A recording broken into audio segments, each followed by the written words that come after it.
உயிரோடு தமிழோடு இணைந்திருக்கிறீர்கள். ILC தமிழ் உயிரோடு தமிழில் அன்பர்களே, அரசியல் களம் இன்றைய அரசியல் கள நிகழ்ச்சியில் தாயகத்திலிருந்து தாயக உடவியலாளர் இராமேதர் இணைகின்றார். வணக்கம் ராமேதரன். வணக்கம் தரான அன்பர்களுக்கு வணக்கம். உங்களுக்கு வணக்கத்தை தெரிவித்துக் கொண்டு இன்னொரு அரசியல் கள நிகழ்ச்சி இணைந்திருக்கின்றோம். இன்றைய நிகழ்ச்சியில் நாங்கள் பயங்கரவாத தடை சட்டம் தொடர்பாக பார்ப்போம். ஜனாதிபதி தேர்தல் பொது தேர்தல் நடந்த பொழுது ஜனாதிபதியாக தெரிவு செய்யப்பட்ட அனுரகுமார திசாநாயக்க அவர்கள் தேர்தல் பிரச்சாரத்தின் பொழுது பயங்கரவாத தடை சட்டம் நீக்கப்படும் என்ற விடயங்களை அடிக்கடி தேர்தல் பிரச்சாரத்தில் கூறிக்கொண்டு வந்திருந்தார்.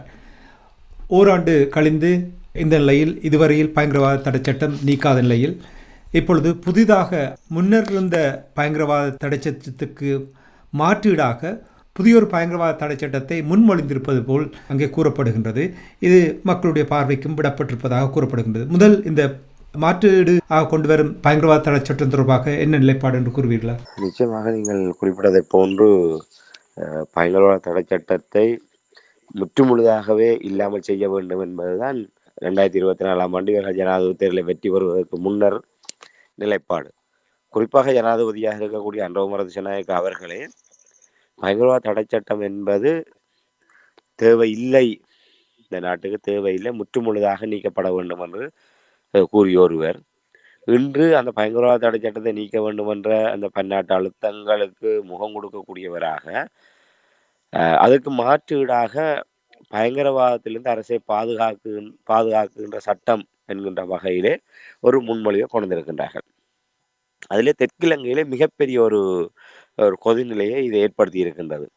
ஆகவே இவர்கள் ஒரு அறகலைய போராட்டத்தினூடாக ஒரு அரசியல் உயர்வான நிலைமை அடைந்த NPP அரசாங்கம், குறிப்பாக JVP, தங்களுடைய அரசை பாதுகாப்பதற்காக மீண்டும் அப்படியான ஒரு மக்கள் போராட்டம் முகலாத வகையிலே அதை பயங்கரவாதத்தின் பெயராலே தடுக்கக்கூடிய அடக்கக்கூடிய வகையிலான ஒரு ஏற்பாடுகளாகத்தான் இந்த புதிய சட்ட முன்மொழிவு என்பது அமைந்திருக்கின்றது என்பது தெற்கிலங்கையிலே சொல்லப்படுகிற பிரதான குற்றச்சாட்டு.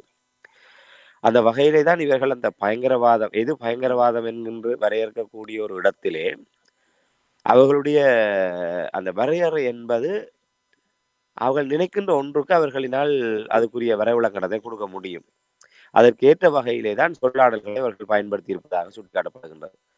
குறிப்பாக ஒரு மக்கள் அறகலை போராட்டத்தை போன்ற ஒரு போராட்டம் மீண்டும் இலங்கையில ஏற்படுமாக இருந்தால் அதை கூட ஒரு பயங்கரவாத செயல்பாடாக உருவகப்படுத்தி எவ்வாறு இந்த பயங்கரவாத தடை சட்டத்தின் கீழ் இதுவரை காலம் இந்த கைது நடவடிக்கைகள் அடக்குமுறைகளை கையாண்டார்களோ அதே அணுகுமுறையிலே அதை கூட இரும்பு கரை கொண்டு அடக்குவதற்கேற்ற வகையில் தான் அதற்கான வரையறைகளை இவர்கள் முன்வைத்திருப்பதை தெற்கிலங்கையிலே மிக ஒரு ஆணித்தரமாக வலுவாக சுட்டிக்காட்டி வருகின்றார்கள்.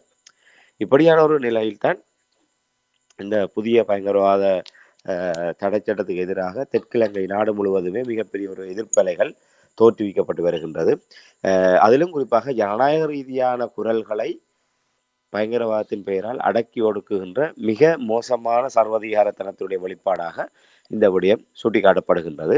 ஆகவே ஒரு மக்கள் போராட்டத்தின் மூலமாக ஒரு மாற்றத்தை ஏற்படுத்திய தரப்பினர் மீண்டும் அதே வழித்தடத்திலே அதே பழையதை விட மிக மோசமான ஒரு சட்டம் ஒன்றை கொண்டு வந்து ஜனநாயக விரோதமான செயல்பாட்டில் ஈடுபடுகின்றார்கள் என்பதுதான் இது தொடர்பாக பொதுவாக ஒட்டுமொத்தமாக இலங்கையில தமிழ் தரப்பு சிங்கள தரப்பு என்கின்ற பேதம் இல்லாமல் இந்த விடயங்கள் சுட்டிக்காட்டப்பட்டு வருகின்றன. பயங்கரவாத தடை சட்டம் தொடர்பாக அடிக்கடி பேசிக்கொண்டு வருகின்ற நேரத்தில் இவ்வாறான ஒரு நிலைமை, அதாவது நீங்கள் இப்பொழுது கூறியது போல் பொதுமக்களுடைய பார்வைக்கும் முன்வைக்கப்பட்டிருக்கின்றன்னு சொன்னால் தாயகத்தில் எதிர்வினை எவ்வாறு பார்க்கப்படுகின்றது?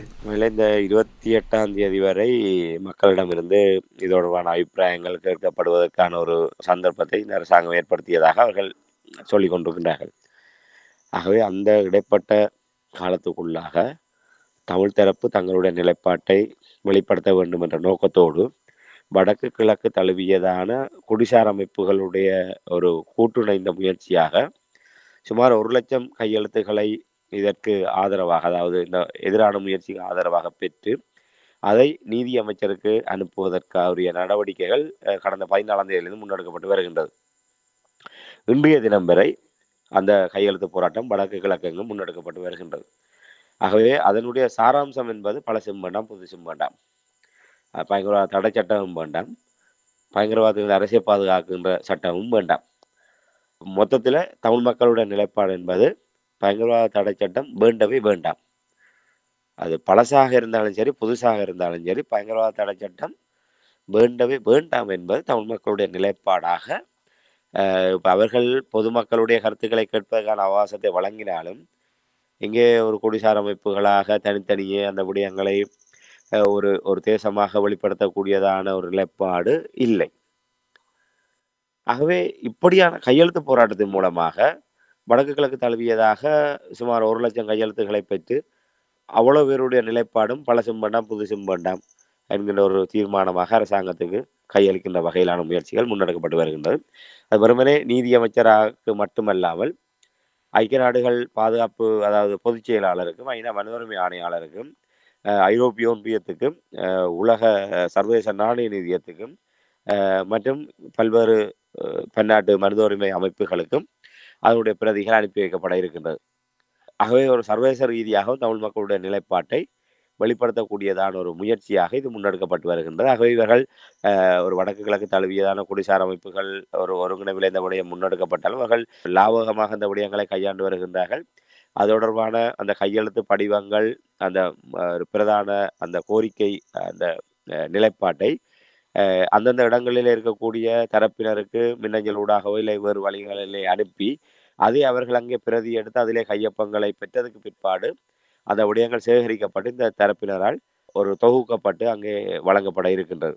ஆகவே ஒரு பாரிய முயற்சி இப்போ வடக்கு கிழக்கு தழுவியதாக முன்னெடுக்கப்பட்டு வருகின்றது. பல்வேறு மாவட்டங்களிலே அநேகமாக இது ஒரு சிறப்பான முறையிலே மக்களுடைய பங்கேற்போடு இது முன்னெடுக்கப்பட்டு வருவதை பார்க்கக்கூடியதாக இருக்கின்றது.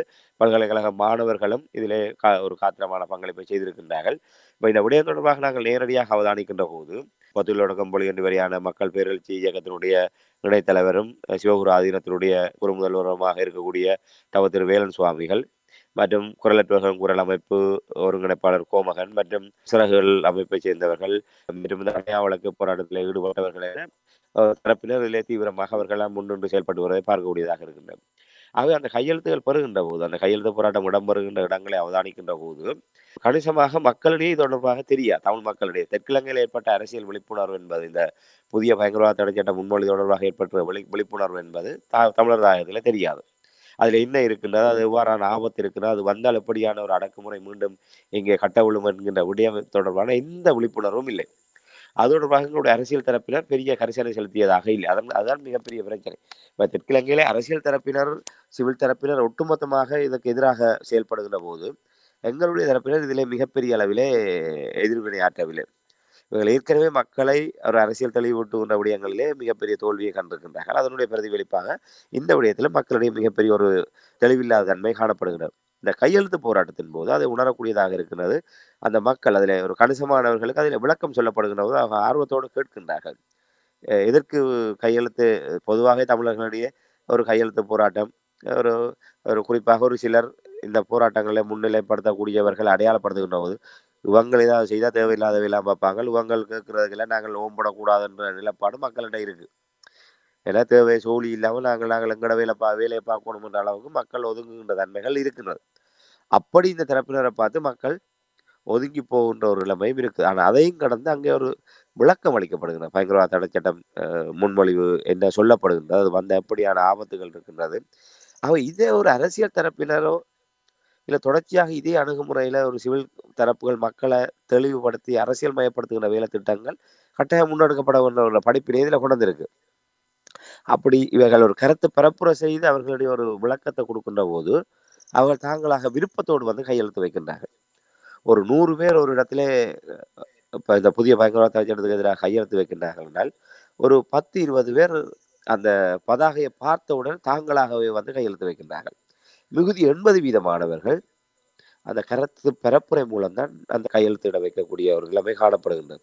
ஆகவே இது ஒரு சிறந்த ஒரு மக்கள் மயப்படுத்தக்கூடிய ஒரு முயற்சியாக இந்த விடயத்தை பார்க்கக்கூடியதாக இருக்கின்றது. அதோடு இணைந்த வகையில இப்போது வடக்கு கிழக்கில் இருக்கக்கூடிய உள்ளூராட்சி மன்றங்களிலே இதற்கு எதிரான தீர்மானங்களை கொண்டு வருகின்ற முயற்சியும் சமாந்தரமாக முன்னெடுக்கப்பட்டு வருகின்றது. அதற்கு இந்த முயற்சியில் ஈடுபடுகின்ற தாயகத்திலே முன்னெடுக்கின்ற இந்த தரப்பினரும் புலம்பெயர் தேசத்தில் இருக்கக்கூடிய இந்த விடயத்திலே தீவிரமாக செயல்பட்டு வருகின்ற தரப்பினரும் இதற்கான முயற்சிகளை எடுத்து வடக்கு கிழக்கில் இருக்கின்ற அந்த உள்ளூராட்சி மன்றங்களுடைய தவிசாளர்கள், உறுப்பினர்கள் அனைவருடனும் அவர்கள் தொடர்புகளை ஏற்படுத்தி, அதனுடைய அவசியத்தை வலியுறுத்தி, அதற்கான தீர்மானங்களை கொண்டு வரச் சொல்லி, அதுக்கான தீர்மானங்கள் ஒவ்வொரு சபைகளிலும் கொண்டு வரப்பட்டு கொண்டிருக்கின்றது. இந்த விடயங்கள் எல்லாம் தொகுத்து ஒட்டுமொத்தமாகவே ஒரு தமிழர் தாயகத்திலே இதற்கான ஒரு எதிர்வினை செயல்பாட்டு ரீதியாக காட்டப்படக்கூடிய ஒரு நிலைமை முன்னெடுக்கப்பட்டு வருகின்றது என்பதை இந்த இடத்துல பதிவு செய்ய முடியும். இவ்வாறான குழப்பங்கள் வரும்பொழுது, இந்த மனித உரிமைகள், பயங்கரவாத தடைச்சட்டங்கள் வரும்பொழுது, அப்பப்பொழுது ஐரோப்பிய ஒன்றிய நாடுகள் தங்களுடைய குரல்களை எழுப்புவார்கள். இந்த பயங்கரவாத தடைச்சட்டம் தொடர்பாக அவர்களும் கூட அதிருப்தியை வெளிப்படுத்தி இருக்கிறார்கள். குறிப்பாக சர்வதேசத்தினுடைய நியமனத்தில் இல்லை என்றதை அவர்கள் அங்கே சுட்டிக்காட்டியிருப்பது போல் தெரிகின்றது. இது தொடர்பாக நீங்கள் எவ்வாறு பார்க்கிறீர்கள்? உண்மையில் ஐரோப்பிய ஒன்றியம் தொடர்ச்சியாக நீண்ட காலமாகவே இந்த பயங்கரவாத தடைச்சட்ட விடயத்திலே கரிசனையோடு இருக்கக்கூடிய ஒரு தரப்பாக அவர்கள் காணப்படுகின்றார்கள். குறிப்பாக ஜிஎஸ்பி பிளஸ் வரிச்சலுகை என்கின்ற ஒரு விடயத்தை கடிவாளமாக வைத்துக்கொண்டு பயங்கரவாத தடைச்சட்டம் உள்ளிட்ட சர்வதேச அந்த மனிதாபிமான மனித உரிமை சட்டங்களை இலங்கை பின்பற்ற வேண்டும் என்கின்ற ஒரு நெருக்கடியை கொடுக்கக்கூடிய ஒரு நிலைமையை தான் அது கடைப்பிடித்து வருகின்றது. இப்போ தொடர்ச்சியாக எங்களுடைய நிகழ்ச்சிகளை பின்தொடர்கின்ற உறவுகளுக்கு தெரியும். நாங்கள் அவ்வப்போதெல்லாம் இந்த விடயங்களை கூறியிருக்கிறோம். ஐரோப்பிய ஒன்றியம் உண்மையிலே அவர்களுடைய நிலைப்பாடு என்பது ஒரு பாதிக்கப்பட்ட தரப்பினுடைய நிலைப்பாட்டை வெளிப்படுத்தினாலும் அவர்கள் மறைமுகமாக ஒரு உலக வல்லாதிக்க தரப்பினருடைய ஒரு முகவர்களாகத்தான் அவர்கள் செயல்படக்கூடிய தன்மை இருக்கின்றன. இவ்வாறான அழுத்தங்களை கொடுப்பதன் ஊடாக திரைமறைவிலே அந்த தரப்பினருடைய பேரத்துக்கு இலங்கை படிந்து வருகின்ற போது வெளியே சத்தம் இல்லாமல் மீளவும் ஜிஎஸ்பி பிளஸ் வரிச்சலுகை ஏதோ ஒரு சாக்கு போக்கு காரணங்களை சொல்லி கொடுத்து விட்டு சத்தம் போடாமல் இருக்கின்ற தன்மைகளும் கடந்த காலத்தில் இருக்கின்றது. இது அவர்களை பிள்ளை சொல்லிவிட முடியாது. இவ்வாறான ஒரு கடுமையான நிலைப்பாட்டை ஐரோப்பிய ஒன்றியம் எடுக்கின்ற போது பாதிக்கப்பட்ட தரப்பாக நாங்கள் அதை வலுப்படுத்துவதற்கு என்ன முயற்சிகள் எடுத்தோம் என்கிற ஒரு கேள்வி இருக்கின்றது. அப்படியான ஒரு நிலையில் தான் இதை உற்று நோக்க வேண்டியிருக்கின்றது. தற்போது ஐரோப்பிய ஒன்றியம் மிக தெளிவாக இந்த தெற்கிழங்கையில சிங்கள தரப்போ இல்லை தமிழ் மக்களோ எந்த நிலைப்பாட்டை வெளிப்படுத்துகின்றார்களோ அதை அங்கீகரிக்கின்ற வகையிலும் அதற்கான ஒரு சர்வதேச அங்கீகாரமாகவும் இந்த ஐரோப்பிய ஒன்றியத்தினுடைய அவதானிப்பு இருக்கின்றது. புதிய அரசாங்கத்தை பயங்கரவாதத்திலிருந்து அரசை பாதுகாக்கின்ற அந்த புதிய சட்ட முன்மொழிவிலே பயங்கரவாதத்துக்கான வரைவிலக்கணம் என்பது ஒரு பொதுவாக இருக்கின்றது. அது விரிவான நிலையிலே காணப்படுகின்றது. இது மிக மிக ஆபத்தானது. இது சர்வதேச நியமங்களுக்கு விரோதமானது. ஆகவே அதை இன்னும் மிக சுருக்கி இது பயங்கரவாதம் என்கின்ற வரைவிலக்கணத்தை குறுக்கி சர்வதேச நியமங்களுக்கு ஏற்றவாறு அதை மீளமைக்க வேண்டும்.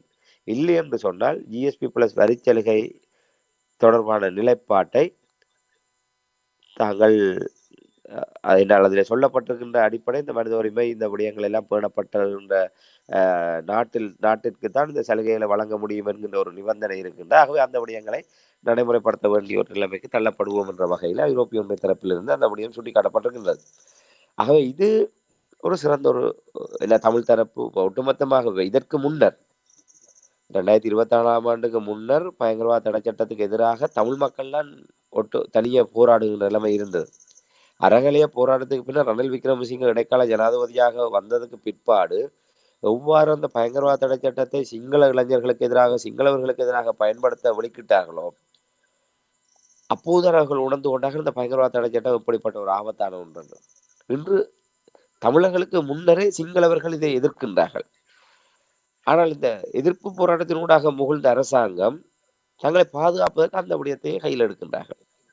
இது சர்வதேசம் ஒரு கடிவாளத்தை போடுகின்ற வகையிலே சிங்களவர்களும் தமிழர்களும் கூட்டாக இலங்கை முழுவதுமே இந்த புதிய பயங்கரவாத தடை சட்டம் வேண்டாம் என்கின்ற நிலைப்பாட்டை எடுக்கின்ற ஒரு நிலைப்பாட்டை இந்த சர்வதேசம் அங்கீகரித்திருக்கின்றது. ஆனால் இது நிலையானதாக நான் நம்பவில்லை.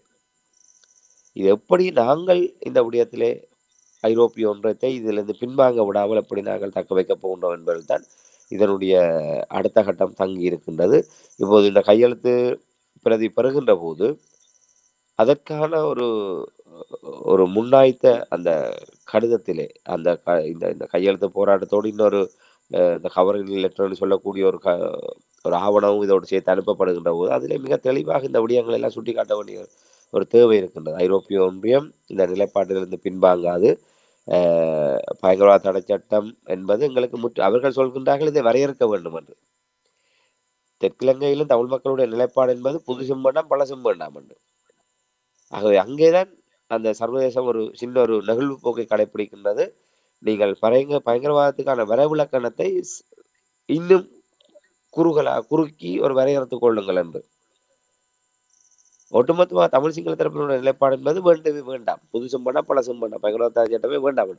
ஆக முன்னர் பயங்கரவாத தடை சட்டமே வேண்டாம் என்று சொன்ன ஐரோப்பிய ஒன்றியம் சர்வதேசம் இன்று ஒரு புதிய முன்மொழிவு என்கின்ற ஒரு விடயத்தின் ஊடாக இந்த விடயத்தை வேறு வடிவத்திலே கொண்டு வருவதற்கு அவர்களும் ஒரு சாதகமான நிலைப்பாட்டை அங்கே காட்டுகின்ற போது அதற்கான நெருக்கடிகளை உண்மையிலே சிங்களவர்கள் என்று பாதிக்கப்பட்டாலும் நீண்ட கால அடிப்படையாக கிட்டத்தட்ட 4-5 தசாப்தங்களாக தமிழ் மக்கள்லாம் மிகப்பெரிய சொல்லன துயரங்களை அனுபவித்துக் கொண்டிருக்கின்றார்கள். ஆகவே தமிழ் தரப்பிலே இந்த அறிக்கைகளை நாங்கள் ஆறுதலாக எடுத்துக்கொண்டு நாங்கள் வாழாதிருப்பதை விட்டு தொடர்ச்சியாக புது செம்மண்டம் பல செம்மண்டம் பயங்கரவாத தடைச்சட்டம் வேண்டவே வேண்டாம் என்ற நிலைப்பாட்டை ஆணித்தரமாக சர்வதேச மன்றத்துக்கு அதை எடுத்துரைத்து அது சர்வதேசத்தினுடைய குரலாகவும் அது ஒழிப்பதற்குரிய வேலைகளை நிலமும் புலமும் இணைந்து செய்வதென்பது காலத்தில் தேவை என்பதை தான் இந்த இடத்துல என்னால் சுட்டிக்காட்ட முடியும். மிகவும் சுருக்கமாக 2 நிமிடங்கள் மட்டுமே இருக்கின்றது. ராமேந்திரன், பயங்கரவாத தடை சட்டத்தை தொடர்பாக நீங்கள் கூறும்பொழுது ஆரம்பத்தில் கொண்டு வரும்பொழுது தமிழர்களுக்கு எதிராகத்தான் இந்த பயங்கரவாத தடைச்சட்டம் கொண்டு வரப்பட்டது.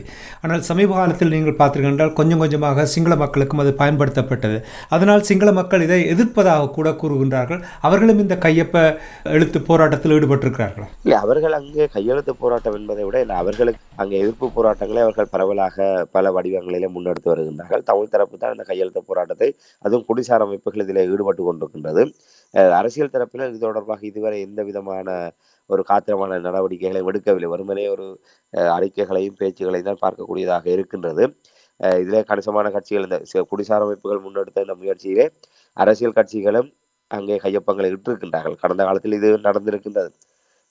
ஆனால் அதை கடந்து அரசியல் மயப்படுத்தப்பட்டு ஒரு அரசியல் அழுத்தத்தை கொடுக்கக்கூடிய வழிமுறைகளிலே இவர்கள் கொண்டு செல்கின்றார்களா என்ற ஒரு கேள்வி என்பது எழுந்திருக்கின்றது. இது தமிழர் தாயகத்தில் தான் இந்த கையெழுத்து போராட்டம் என்பது முன்னெடுக்கப்பட்டு வருகின்றன. ஏற்கனவே சிங்கள பகுதிகளிலே வேறு விதமான எதிர்ப்பு போராட்டங்கள் அங்கொன்றும் இங்கொன்றுமாக இடம்பெற்றுக் கொண்டிருக்கின்ற சமூக வலைத்தளங்கள் ஊடாகவும் வேறு வடிவங்களிலும் இதற்கான கருத்து பரப்புரைகளை அவர்கள் தொடர்ச்சியாக மேற்கொண்டு வருகின்றார்கள். பல செம்பண்டாம் புது செம்பண்டாம் என்ற அடிப்படையிலே இதனுடைய பாதகத்தன்மைகளை எல்லாம் அவர்கள் வெளிப்படுத்தி வருகின்றார்கள். உண்மையிலே நாங்கள் இந்த இடத்துல சுருக்கமாக ஒரு விடயத்தை கூறவதும், உண்மையில இந்த தமிழ்நாட்டிலே இந்தி மொழி திணிப்பு கொண்டு வரப்பட்ட போது 1965ஆம் ஆண்டு அது இந்தி மொழி திணிப்பு கொண்டு வரப்பட்ட போது அங்கே அறிஞர் அண்ணா தலைமையிலான திராவிட முன்னேற்ற கழகம் அந்த மொழி உரிமைக்காக நின்று போராடித்தான் அங்கே காமராஜர் தலைமையிலான காங்கிரஸ் அரசாங்கத்தை வீழ்த்தி முதல் முறையாக தமிழ்நாட்டிலே திராவிட கட்சிகளுடைய ஆட்சியை தொடக்கி வைத்தார்கள். ஆனால் அவர்கள் கையாண்ட அணுகுமுறையை இப்போது அன்பு அரசாங்கம் கையில் எடுத்திருப்பதை நான் அவதானிக்கக்கூடியதாக இருக்கின்றது. அவர்கள் எப்படி மாணவர் போராட்டத்தின் மூலமாகத்தான் திராவிட அரசாங்கம் திராவிட முன்னேற்ற கழகம் அங்கே ஆட்சியிலே வருகின்றது. ஆட்சிக்கு வந்தவுடன் அவர்கள் செய்த வேலை மாணவர்களை அரசியல் ரீதியாக மேலெழுந்து வர முடியாத அளவுக்கோ இல்லை அரசியல் நிலைப்பாடுகளை செல்வாக்கு செலுத்த முடியாத அளவுக்கு கொண்டு வந்தார்கள்.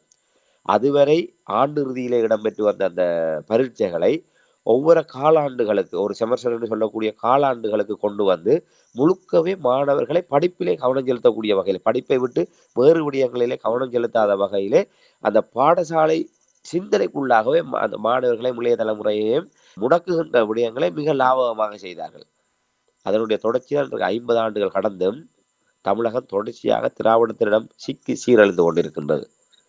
அந்த அணுகுமுறை எந்த புரட்சியின் மூலமாக, மக்கள் புரட்சியின் மூலமாக இந்த அரசாங்கம் உருவாகியதோ அந்த மக்கள் புரட்சி மூலமாக மீண்டும் தங்களுக்கு ஒரு சிக்கல் வந்துவிடக்கூடாது என்பதற்காக சொல்வார்கள், வரம் கொடுத்த சாமியே பரிசோதித்து பார்த்த மாதிரி, தீட்டிய மரத்திலேயே கூரை பார்த்த மாதிரி, குத்தி பார்த்த மாதிரி என்று சொல்ற பழமொழிகள், முதுமொழிகள் எல்லாம் இருக்கு.